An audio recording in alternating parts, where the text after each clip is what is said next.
This is the brand new ONEXPLAYER G1, and hands down, this is one of the coolest devices I've reviewed in 2025 so far. It's a little bit of laptop, and it's also a little bit of a handheld gaming console. Now, it's not cheap. It's quite expensive, especially the unit that I have here, but it does come with an HX 370 processor from AMD, so it's using the RX 8090M integrated GPU. And from a design standpoint, it doesn't use any metal whatsoever. Like, this is an all plastic chassis. And because they decided to go with black, this thing picks up more fingerprints than the lotion bottle beside your bed.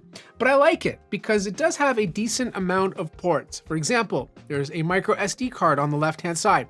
On the back of the device, you have two USB 4.0 ports, a USB-A port, ONEXPLAYER's proprietary connector, and then of course your audio jack. And as you can see here, there's right and left triggers that you can press because not only is this a laptop, there's also a built-in controller. On the right-hand side, you have your power button, and of course you can open it up with one hand like you can with most laptops these days. Now, this interior is very deceiving because right out of the bat, you're like, Matt, where are those controllers? Because you have this keyboard on top of here, but that's the beauty of it. You can take out the keyboard and move it around. So this keyboard comes out by just taking your finger and picking it up on the right-hand side. And then right below it, you have your joysticks that are paired with the triggers, and then another keyboard in case you don't want to use this one.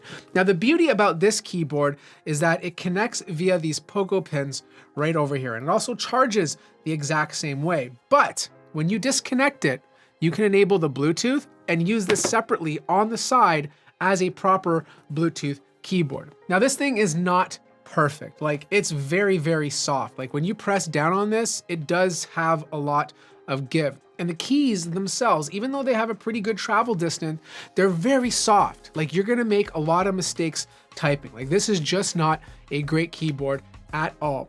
Also, the touchpad, it's usable and it works. It gets you through the system considering that this thing is very tiny, but it's not perfect either. Like, I'm gonna give you an example. Like, if I load up a browser, okay, and I try to scroll down, no problem. I can scroll down, it's not an issue. But if I try to scroll back up, look at this. I'm scrolling back up right now. It doesn't want to. So there's a lot of little bugs with this keyboard that needs to be ironed out. But once you take it off, you have that controller. And this just looks so cool. Like, I love this idea. But the problem I have from a practicality standpoint is it just doesn't make sense because it's not a comfortable experience. Like, this thing is 2.2 pounds. And when I'm holding it and gaming like this for more than 15 minutes, your wrists, your arms are going to get tired. The fatigue is going to kick in and you're just not gonna like it. Now, this little extra keyboard over here does have a little situation. Like, you can't use the keyboard and the trackpad at the same time because in the middle over here is technically a trackpad. As you can see here, the mouse is moving on the screen, but the keyboard doesn't work because this is all one big touchpad, right? So if you want to switch back and forth, you push this little button, and then of course, all of a sudden, I can go ahead and use the keyboard instead. You have a lot of other buttons to access your main menus. If you want to bring up your file explorer, there's a turbo button if you want to max out the wattage. This all lights up, including the rings around the joysticks. And then of course you can change the brightness on the screen along with the volume. Now, the display is 8.8 inches. So personally, I prefer this size. I'm getting old and the bigger the display, the better for my eyesight. Like, I don't mind gaming on this, but the display is not OLED. It is IPS. It's a QHD display, and it also has a 144 hertz refresh rate. Now, I like the idea of having a QHD display on this because when you're just using it as a laptop, the resolution looks better when you make things really small. But when you're gaming most of the time, like, you're gonna change the resolution from QHD to 1920 by 1200. The only thing I'm not a fan of, besides the big bezels, is the placement of the webcam. It's all the way on the right-hand side. So like, if you're using it, you're gonna be in a vertical form factor. So technically, like, if you're having a Zoom call, you're gonna have to hold it like this. But I feel like most people buying this device are really not prioritizing the webcam as their #1 feature. Okay, so this actually has a front-facing camera. It's 720p. Look, I'm just using natural light on my face. It's a cloudy day, so it's diffused perfectly.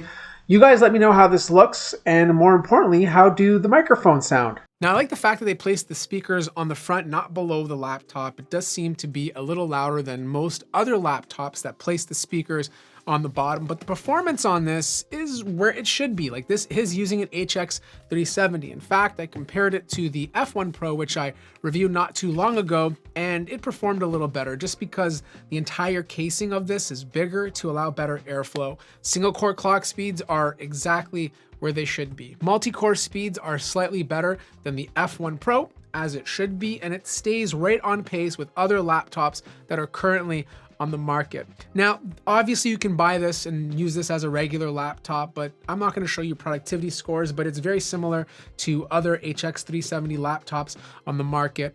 If you're wondering how much power this puts out, it tops out at 30 watts. The core clock speeds are not as high as obviously bigger, beefier HX 370 laptops, but it's right in line with the F1 Pro. Fan noise on this can get a little bit loud, especially if you're using the automatic setting and you're putting out 30 watts. They do get over 50 decibels, which can be a little loud if you're like in a quiet environment. Now, I did test a bunch of games on this, and for Path of Exile, you're probably gonna wanna drop the resolution to 720p and settings set to low. I was getting about 65 frames per second. If you want better resolution at 1200p, you'll get 30 frames per second. But if you want to lower the wattage from 30 to 15, you're going to take another hit in terms of performance. I was averaging about 20 to 25 frames per second. I feel like the sweet spot is probably 22 to 25 watts for this game, probably at 720p, but definitely not QHD. Next game I tried was Black Myth Wukong. Again, this game should be played at 1200p. QHD is obviously too much, and I was getting about 70 frames per second with frame gen on and all the settings set to low. If you drop the wattage from 30 to 15, you'll get about 50 frames per second. I feel like for this game, the sweet spot is 20 to 22 watts. Cyberpunk with settings at low, using the Steam Deck profile, and the wattage set to 30, I was getting about 26 frames per second, which is really not that great.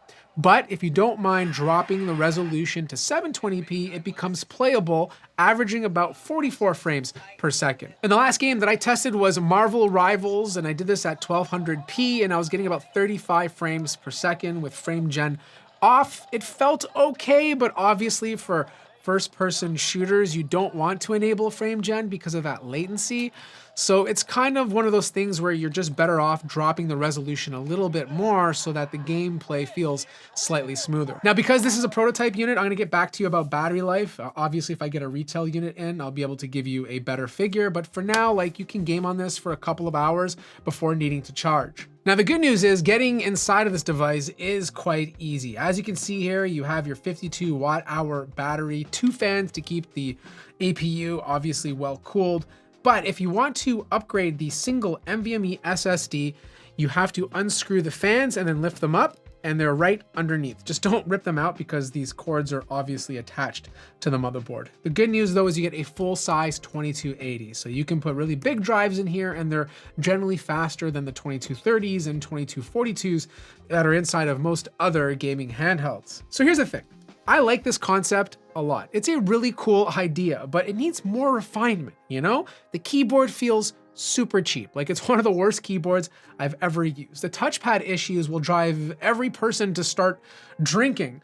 But I like the idea of having a laptop and a gaming console in one. My only other issue is the controller experience. I would still rather use a regular controller, or like a controller like this on the F1 Pro than the sunken controller inside of the keyboard deck that exists on this device. It's just not comfortable. This device is too heavy for a built-in controller. So even though you buy this, you're probably still going to carry an external controller with you, which then defeats the purpose of having a 2-in-1 device. I feel like you'll just get a lot more value buying a light laptop with the exact same CPU and carrying an external controller with you. If you have any questions, let me know in the comment section down below. Like the video if you liked it, subscribe if you haven't already, and I'll see you guys in the next one.